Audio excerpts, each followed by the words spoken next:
सादर प्रणाम। मैं हूं हिमांशु द्विवेदी और स्वागत है आपका हमारी खास पेशकश चुनावी चर्चा में।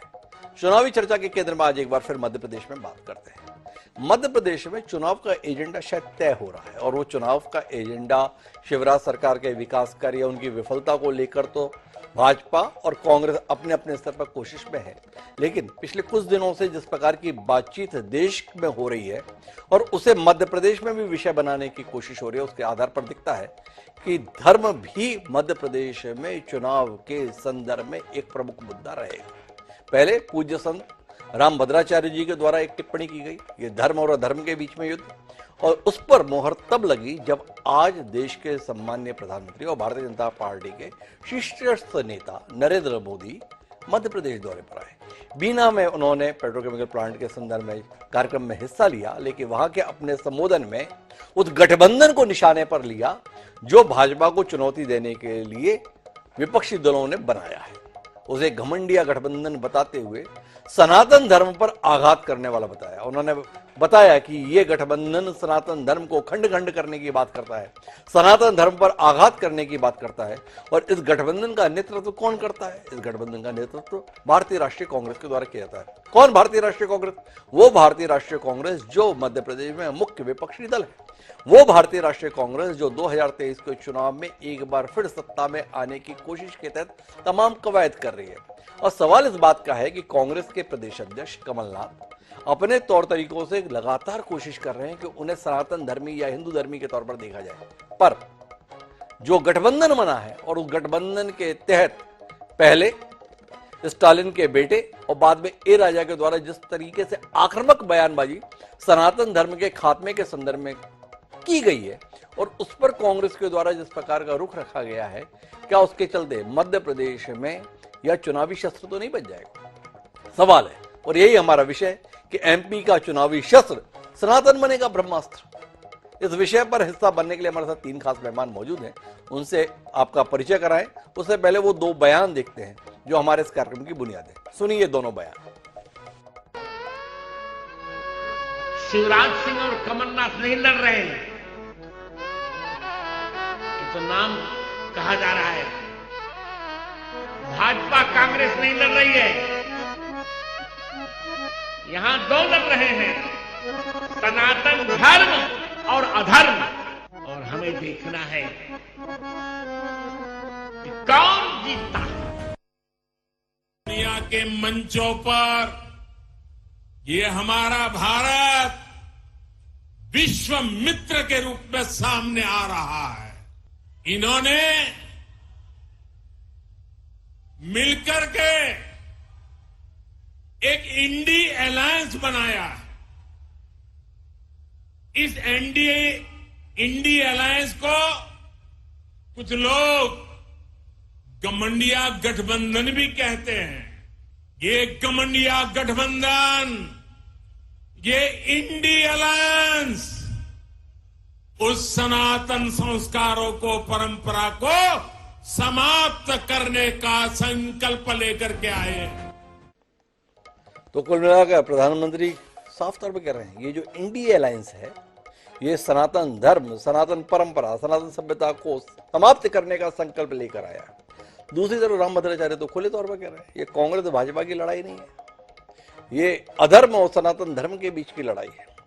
तो समझने की कोशिश करते हैं इस लड़ाई के मायने क्या है, उसके निष्कर्ष क्या हो सकते हैं। हमारे साथ इस चर्चा का हिस्सा बनने के लिए तीन खास मेहमान हैं। हमारे साथ प्रताप भानु शर्मा जी हैं, भारतीय राष्ट्रीय कांग्रेस का एक विचारवान चेहरा है, पूर्व सांसद हैं, प्रदेश उपाध्यक्ष हैं, अनुभवी राजनेता है, वो हमारे साथ है।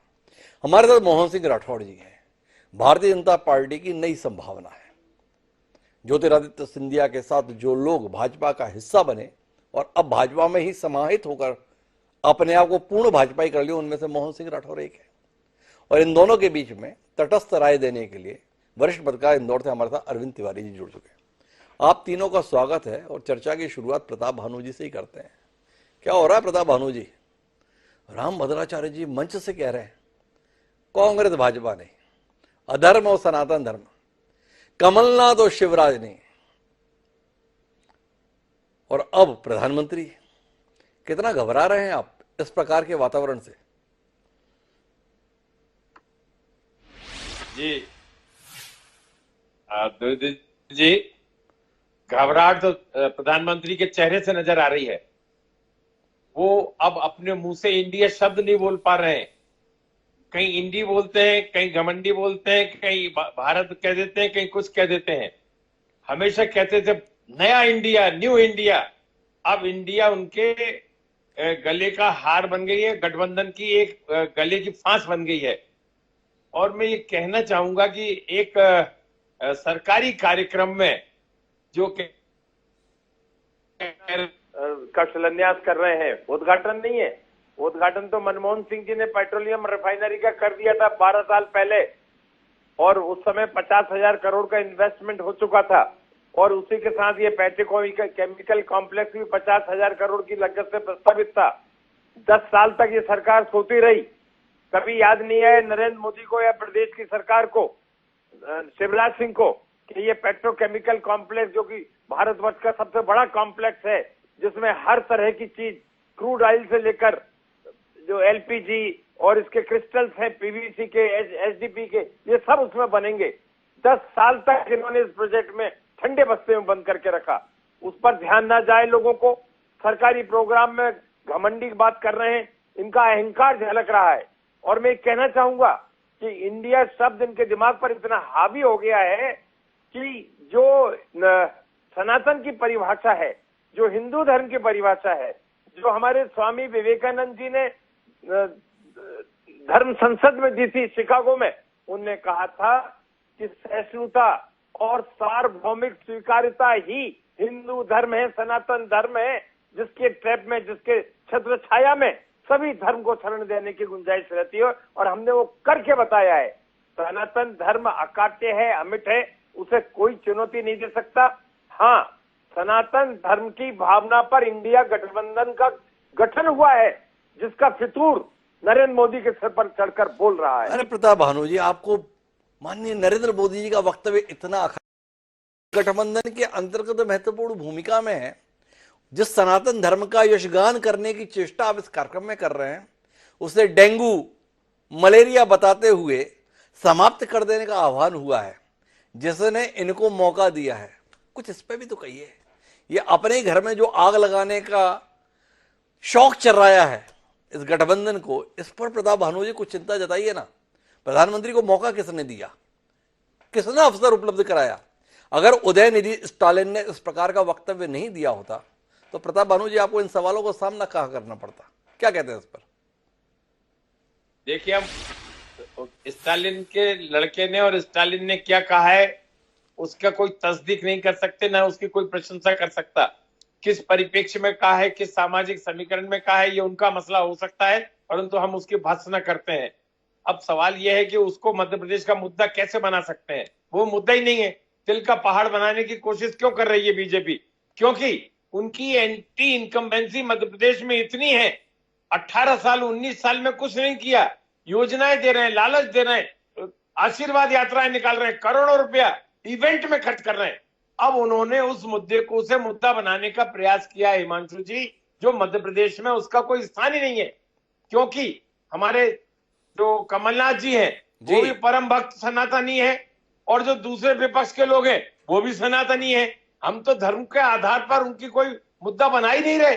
इश्यू पे बात करिए ना, बेरोजगारी पे बात करिए, महंगाई पे बात करिए, उसमें नहीं, किसान की आमदनी दुगनी करने पे बात करिए, 2 करोड़ लोगों को रोजगार हर साल देने का तो उस पर बात करिए, 400 लाख करोड़ रुपए का आपने काला धन लाने का बात कही थी, उस पर बात करिए। आपने ये कहा था कि हर तरह से हम अच्छे दिन लाएंगे। अच्छे दिन से दुगनी कीमतें हो गई, एलपीजी की, डीजल की, पेट्रोल की, खाद की, बीज की। इन पे बात नहीं करेंगे। It is a diversion of attention. Diversion of attention. Pratap Bhanu ji बहुत नाराज है। क्यों आप ऐसा काम कर रहे हैं मोहन सिंह जी? तिल को आप ताड़ बना दे रहे हैं। कोई और मुद्दा नहीं है आपके पास जो इस काम में लग गए आप? क्या कहना मोहन जी? का जो कार्यक्रम हुआ है जी, उसके बाद पूरी दुनिया में जो हिंदुस्तान की साख बढ़ी है, और पूरी दुनिया ने जिस तरह से नेतृत्व को पहचान दी है, और मोदी जी की जिस तरह से प्रशंसा की गई है, वो सब एंटी जो गठबंधन है इसको वो पच नहीं रहा।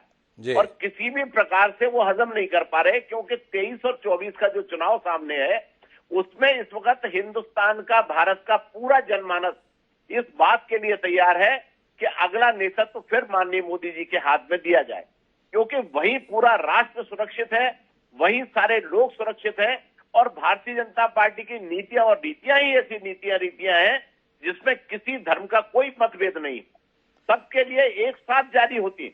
पर सवाल इस बात का है मोहन सिंह जी, जो समझने की बात है, प्रताप भानु जी कह रहे हैं कि आप बाकी मुद्दों पर बात क्यों नहीं कर रहे हैं। प्रधानमंत्री जी अगर यहां आ रहे हैं और सनातन धर्म को खंड खंड करने के संदर्भ में आशंका जता रहे हैं विपक्षियों के गठबंधन को लेकर, तो यह सवाल उठ खड़ा हुआ है कि आप मध्य प्रदेश की सियासत में सनातन धर्म भी विषय रहेगा। इस संदर्भ में क्या कह रहा है मोहन सिंह जी का, क्या ऐसी कोई जरूरत है मध्य प्रदेश में विषय बनाने की?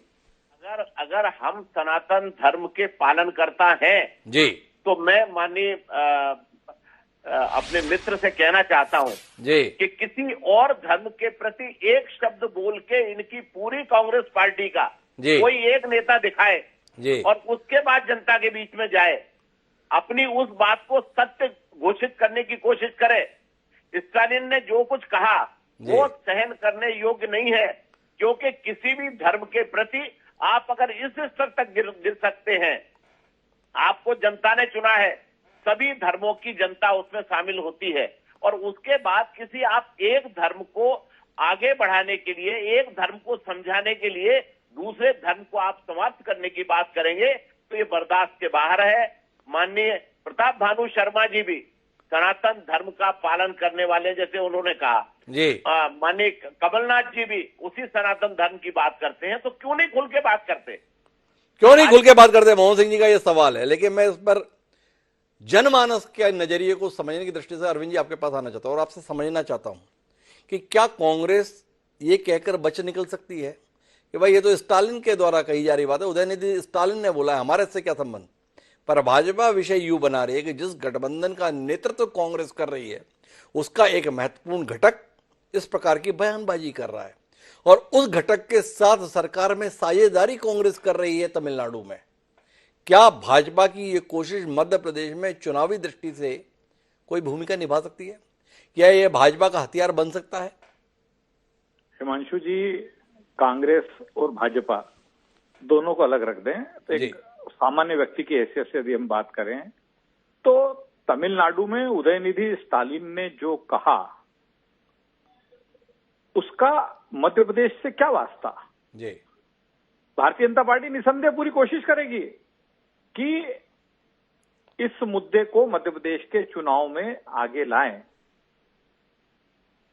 लेकिन मध्य प्रदेश का चुनाव बहुत अलग मुद्दों पे होना है। जी, मध्य प्रदेश की जनता सारा परिदृश्य देख रही है और मध्य प्रदेश का चुनाव बहुत अलग मुद्दों पे होना है। मुझे नहीं लगता कि जो उदयनिधि स्टालिन ने या ए राजा ने जो कहा है, उन्होंने किस परिप्रेक्ष्य में कहा, क्यों कहा, लेकिन वो मुद्दा मध्य प्रदेश बिल्कुल निसंदेह भारतीय जनता पार्टी तो पूरी कोशिश करेगी, क्योंकि वो एक अलायंस बना है, अलायंस का एक इंपॉर्टेंट घटक है और उस घटक को कांग्रेस लीड कर रहा है, इसलिए पूरी कोशिश रहेगी कि इस मुद्दे को मध्य प्रदेश के इलेक्शन में भी गरमाया जाए। लेकिन बहुत से मुद्दे बिखरे पड़े हैं मध्य प्रदेश में, उन सारे मुद्दों के बीच में मुझे नहीं लग रहा कि ये कोई मुद्दा बहुत। अरविंद जी, मैं इस सवाल को थोड़ा और विस्तार देता हूं। भारतीय जनता पार्टी की मुद्दे बनाने, गढ़ने और उन्हें विषय बनाने के संदर्भ में महारत है, ये हम लंबे अरसे से देखते आ रहे हैं, और अब जब देश का प्रधानमंत्री मध्य प्रदेश की धरती पर आकर उस विषय को संप्रेषित कर रहा है, तो क्या ऐसे नजरअंदाज कर दें, या इस कोशिश को गंभीरता से लिए जाने की जरूरत है कि मध्य प्रदेश में चुनाव के तमाम मुद्दे जो आप बात कह रहे हैं उनमें से एक ये मुद्दा बनाने के संदर्भ में भी भारतीय जनता पार्टी ने कोशिश शुरू कर दी है, और वो कोशिश कांग्रेस के मौन ने उपलब्ध कराई है। उदयनिधि स्टालिन के बयान की जैसी भर्त्सना भारतीय जनता पार्टी हर मंच से कर रही है, कांग्रेस का शीर्ष नेतृत्व इस विषय पर मौन क्यों रह जा रहा है? क्यों कांग्रेस का शीर्ष नेतृत्व उतनी मुखरता से नहीं बोल रहा जितनी मुखरता से प्रताप भानु शर्मा इस कार्यक्रम में बोलने का साहस किए कि हम इसकी भर्त्सना करते हैं?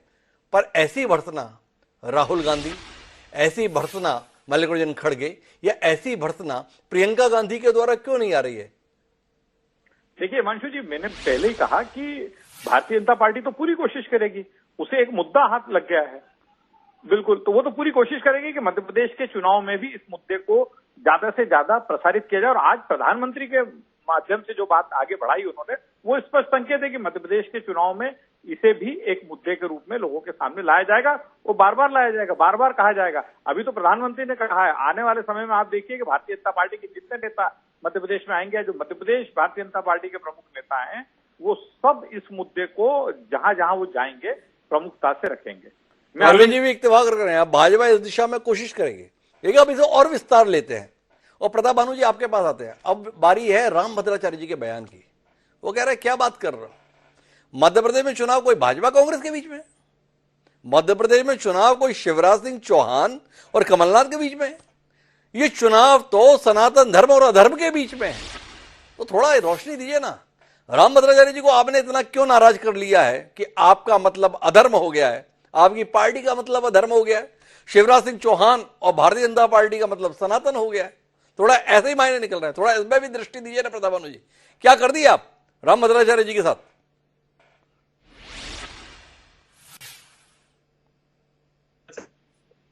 व्यक्ति हैं हमारे सनातन धर्म के, हिंदू धर्म के जी, और उन्हें राजनीतिक चीजों में इस तरह से बयानबाजी या इस तरह से बयान देना उचित नहीं लगता जी, क्योंकि यहाँ पर मैं अब सफाई देना चाहूंगा, अपने प्रतिक्रिया देना चाहूंगा। उनके वक्तव्य पर कोई वक्तव्य ना माना जाए। यहाँ पर जो चुनाव में, जैसा अरविंद जी ने कहा कि मुद्दे अलग हैं जी, उन मुद्दों से बचना चाहती है बीजेपी, उसका नेतृत्व बचना चाहता है और वो उन पर जनता के प्रति जवाबदेह नहीं है। उनके पास कोई उत्तर नहीं है। 18-19 साल में क्यों नहीं किया जी, 18-19 10 साल में इसका पेट्रोकेमिकल कॉम्प्लेक्स का उद्घाटन क्यों नहीं किया? ये तो जब पेट्रोलियम रिफाइनरी प्रोजेक्ट बना था उसी समय मंजूर था, मुझे मालूम है। उसमें 1 लाख लोगों को रोजगार मिल जाता मध्य प्रदेश के। आज तो 100 लोगों को रोजगार नहीं दे पाए आप। झूठी घोषणाएं कर रहे हो। झूठी घोषणाएं करने में ये भी शिवराज सिंह भी माहिर हैं और नरेंद्र मोदी भी माहिर हैं। और इतना अंत में मैं अपना वक्तव्य जरूर कहना चाहूंगा भद्राचार्य जी के उसमें कि मध्य प्रदेश में जो दोनों दल हैं, दोनों ही सनातनी हैं, कट्टर हिंदू धर्म का हमें किसी से सर्टिफिकेट लेने की जरूरत नहीं है कि सनातनी हैं या हिंदू हैं। हमारा सनातन धर्म जो आदि गुरु शंकराचार्य जी ने दिया, वो हिंदू धर्म जो सनातन धर्म जिसकी व्याख्या स्वामी विवेकानंद ने वर्ल्ड कॉन्फ्रेंस में, वर्ल्ड पार्लियामेंट में कही, रिलीजन पार्लियामेंट शिकागो में करी थी 1883 में, वो हिंदू धर्म के अनुयायी हैं। वो आदि शंकराचार्य जी ने जो हिंदू धर्म का प्रचार करके पूरे राष्ट्र को संगठित किया, चारों धामों को निर्मित किया, हिंदुओं को एकत्रित किया, एकजुट किया, हम उसके अनुयायी हैं। हमें किसी के सर्टिफिकेट की जरूरत नहीं है। बाई बर्थ हम अनुयायी हैं, बाई बर्थ हम सनातनी हैं, बाई बर्थ हम उसके लिए कोई चैलेंज नहीं कर सकता। वही बात कमलनाथ जी के साथ है, हर हिंदू के साथ है, हर कांग्रेस के नेता के साथ है। उसमें हम विभाजन के नजरिया नहीं रखते, हम यूनिटी से देखते हैं। जो सनातन की भानु जी एक बार फिर से वो बयान सुनवाता हूं आपको राम भद्राचार्य जी का, और फिर सवाल करता हूं आपसे। एक बार सुनिए क्या कहा था राम भद्राचार्य जी ने। शिवराज सिंह और कमलनाथ नहीं लड़ रहे हैं, ये तो नाम कहा जा रहा है। भाजपा कांग्रेस नहीं लड़ रही है, यहां 2 लड़ रहे हैं, सनातन धर्म और अधर्म। और हमें देखना है कि कौन जीतता है। प्रताप भानु जी, आप जैसा महत्वपूर्ण व्यक्ति, इतना अनुभवी राजनीतिज्ञ, व्यासपीठ पर बैठे हुए राम भद्राचार्य जी के इस उद्बोधन को नजरअंदाज कर दे, क्या आपको नहीं लगता ये कमोबेश वैसा है जैसे एक कबूतर बिल्ली के आने पर आंख बंद कर ले? चुनाव का समय है, मतदान के संदर्भ में प्रक्रिया चल रही है, निर्वाचन के लिए मतदाता सूची का अंतिम प्रकाशन होने जा रहा है, और उस समय पर राम भद्राचार्य जी जैसा शख्स अगर व्यासपीठ पर बैठकर बोल रहा है, ये चुनाव भाजपा कांग्रेस का नहीं है, ये चुनाव शिवराज कमलनाथ जी के बीच में नहीं है, ये चुनाव तो सनातन धर्म और अधर्म के बीच में है, और देखना है कि कौन जीतता है। तो क्या प्रताप भानु जी, ये कांग्रेस के लिए विचार का विषय नहीं होना चाहिए कि राम भद्राचार्य जी जैसे शख्स को व्यासपीठ से ये बात कहने की जरूरत क्यों आन पड़ी, या इसके पीछे क्या है? इसके पीछे मंतव्य उनका क्या हो सकता है ये आप मुझसे बेहतर जानते हैं। और जो हनुमान जी के उपासक हो, हनुमान जी की मूर्ति और मंदिर की स्थापना करें, वो सनातनी है। और वो कमलनाथ जी और उनके सब सहयोगी साथी हैं, कांग्रेस के लोग हैं। जो भगवान राम पथ गमन के लिए अपने बजट अपने शासनकाल में स्वीकृति दें, वो सनातनी है। जो इसमें महाकाल लोक में 350 करोड़ के परियोजना की स्वीकृति दे, वो सनातनी है। जो ओमकारेश्वर हो, महाकाल की हो, रामपथ गमन हो, चाहे चित्रकूट हो, चाहे धर्म मध्य प्रदेश के जितने भी धर्म स्थल हो, उनको एक सर्किट रूट बनाने के लिए प्रोजेक्ट बनाने की बात कमलनाथ जी करें, तो वो सनातनी है। आप किस व्याख्या से सनातनी और अधर्मी कहना चाहते हैं, मैं नहीं समझ पा रहा हूँ। किसी प्रचारक के रूप में यदि धर्माचार्य जी ने ये कहा है तो उस पर टिप्पणी करना उचित नहीं है। परंतु सनातन धर्म क्या है, हमारे आदि गुरु शंकराचार्य जी ने क्या उपदेश दिए हैं, क्या सिखाया है, कैसे हिंदुस्तान को, बिखरे हुए भारतवर्ष को और हिंदुओं को एकता के सूत्र में बांधकर हिंदू धर्म का एक राष्ट्र बना दिया था। इससे बड़ी कोई बात हो सकती है? इससे बड़ी क्या बात हो सकती है? प्रताप भानु जी समझ नहीं पा रहे। इतना सब कुछ तो कमलनाथ जी ने किया है। उन्होंने हनुमान जी का मंदिर बनाया, महाकाल लोक की परियोजना के इसके बावजूद भी उनको लेकर इस प्रकार की बात क्यों? मोहन सिंह जी आप ही बताओ क्यों? दरअसल क्या है, चाहे प्रदेश की बात करें अपन, प्रदेश में जिस तरह से हमारे मुख्यमंत्री माननीय शिवराज सिंह चौहान जी ने जनहितैषी योजनाओं को लागू किया है, इनके पास कोई योजना नहीं है कांग्रेस के पास जी। जो भारतीय जनता पार्टी की लाडली बहना योजना थी, उसी को 1000 रुपए जो देना शुरू किए थे, इन्होंने बहुत बड़ा तीर मारा तो कह दिया हम 1500 देंगे। लेकिन ये भारतीय जनता पार्टी की सरकार और माननीय शिवराज सिंह चौहान जी ने जो बहनों को 1000 से लेकर बढ़ाकर 3000 तक देने की जो बात की, 1250 रुपए देने शुरू कर दिए और बढ़ाएंगे। तो इनके पास कोई भी योजना नहीं है और पूरी तरह से घबराए हुए लोग हैं। ये आज की तारीख में जो सनातन धर्म को समाप्त करने की जो बात करते हैं, उनके साथ खड़े हुए अधर्मी लोग हैं और इनको सिर्फ चुनाव में याद आता है। इसके पहले बताएं कि कब माननीय कमलनाथ जी ने कब किसी बड़े विद्वान को मिलाकर हिंदू धर्म की बात की हो। लेकिन अब चाहे भले ही आप देखो हर 15 दिन के अंदर एक ना एक कार्यक्रम हो रहा है, सिर्फ इसलिए कि ताकि लोगों को लगे कि ये सनातन धर्म के साथ हैं। वास्तविकता में ये अधर्मी हैं, अधर्मियों के साथ खड़े हैं। अगर गलत बात करने वाले आदमी के साथ अगर कोई खड़ा है तो वो अपने आप को साफ पाक नहीं कह सकता।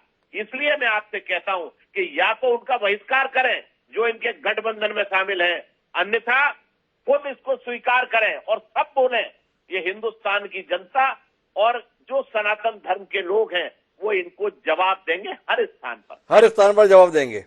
मुझे आना अरविंद तिवारी जी के पास है, लेकिन चूंकि मोहन सिंह राठौड़ जी की टिप्पणी सीधे प्रताप भानु जी की ओर है, तो प्रताप भानु जी की ओर से जवाब देना बनता है। मोहन सिंह राठौड़ कह रहे हैं अगर आप वाकई उदयनिधि स्टालिन की बात से इतने असहमत हैं तो उनका साथ छोड़ क्यों नहीं देते? क्या सोचते हैं प्रताप भानु जी? कुछ विचार करने के लिए कहेंगे खड़गे जी और राहुल जी को? देखिए हिमांशु जी, जैसा मैं पहले कह चुका हूँ, ये तिल का ताड़ बनाने की कोशिश कर रहे हैं।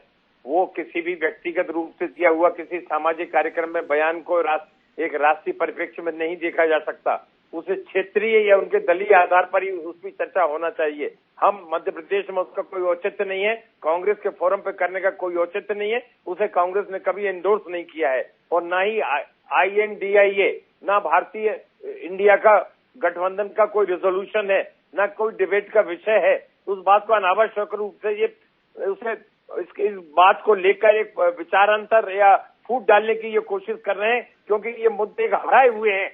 इंडिया के जो रिजल्ट उपचुनाव में आए हैं, जो भाजपा के नेताओं को धूल चटा दी गई है, एकजुटता जो दिख रही है, जो सनातन धर्म या सनातन हिंदू धर्म का जो एक मुख्य लक्ष्य है, सहिष्णुता और वैश्विक की स्वीकार्यता, वो इंडिया में नजर आ रही है। उसमें इनका सिरदर्द क्यों हो रहा है? इनका सिरदर्द क्यों हो रहा है? अब सिरदर्द उनका हो रहा है कि गठबंधन का नेतृत्व कर रही कांग्रेस का हो रहा है, ये सवाल है। लेकिन मैं अरविंद जी वापस आपके पास आता हूं आखिरी टिप्पणी के लिए। आपने कहा कि भाजपा भले ही कोशिश करे पर यह मुद्दा नहीं बनेगा, पर यह तो विषय होगा कि रामभद्राचार्य जैसे संत को क्या जरूरत आन पड़ी इस प्रकार का बयान देने की व्यासपीठ से सार्वजनिक रूप से कि ये लड़ाई सनातन धर्म बनाम अधर्म की और देखे कौन जीतता है। क्या ये अपने आप में विषय बनाने के लिए पर्याप्त तो नहीं है? देखिए हिमांशु जी, रामभद्राचार्य जी शीर्ष संत हैं, उनके प्रति पूरी आस्था और निष्ठा है, मैं उन्हें प्रणाम करता हूं। लेकिन मैं ये भी नहीं जानता हूं कि उन्होंने किस संदर्भ में कहा, लेकिन जो उन्होंने कहा ना कि मध्य प्रदेश में शिवराज कमलनाथ नहीं, मध्य प्रदेश में कांग्रेस भाजपा नहीं, मध्य प्रदेश में सनातन और सनातन में धर्म और अधर्म है ना, धर्म और अधर्म, मैं उनकी इस बात से पूरी तरह असहमति जताता हूं। मध्य प्रदेश का इलेक्शन ये मध्य प्रदेश के इलेक्शन में इशू है ही नहीं। और रामभद्राचार्य जी के प्रति सबकी श्रद्धा और निष्ठा है। और रामभद्राचार्य जी किस मकसद से, किस मतलब उनके मन में ये विचार कैसे आया कि मध्य प्रदेश का चुनाव इस दिशा में जा रहा, यही समझ से परे है। तो अरविंद जी तो खुद उलझन में पड़ गए। उनका कहना है कि मध्य प्रदेश में ये तो विषय नहीं है, फिर भी रामभद्राचार्य जी व्यासपीठ से ऐसी बात कैसे कहेगा, ये बात समझ से परे है। पर यही तो विषय है कि क्या भारतीय जनता पार्टी को मिला हुआ ये अवसर उदयनिधि स्टालिन के बयान के चलते एक सुअवसर में तो तब्दील नहीं हो जाएगा? क्या ये अस्त्र ब्रह्मास्त्र में तब्दील तो नहीं हो जाएगा? और अगर ये ब्रह्मास्त्र में तब्दील हो गया तो मध्य प्रदेश में ये अस्त्र क्या गुल खिला देगा, सवाल है। आने वाले समय में ही हमें इसका उत्तर मिलेगा। देखें कांग्रेस भाजपा की इस कोशिश के जवाब में किस तरीके का दाव लगाती है, जानने में दिलचस्पी रहेगी। बहरहाल आप तीनों मेहमानों का बहुत बहुत धन्यवाद हमारे साथ इस चर्चा का हिस्सा बनने के लिए। आज की इस चुनावी चर्चा में इतना ही, कल फिर मिलेंगे नए विषय के साथ। मुझे दिए साथ बड़ा।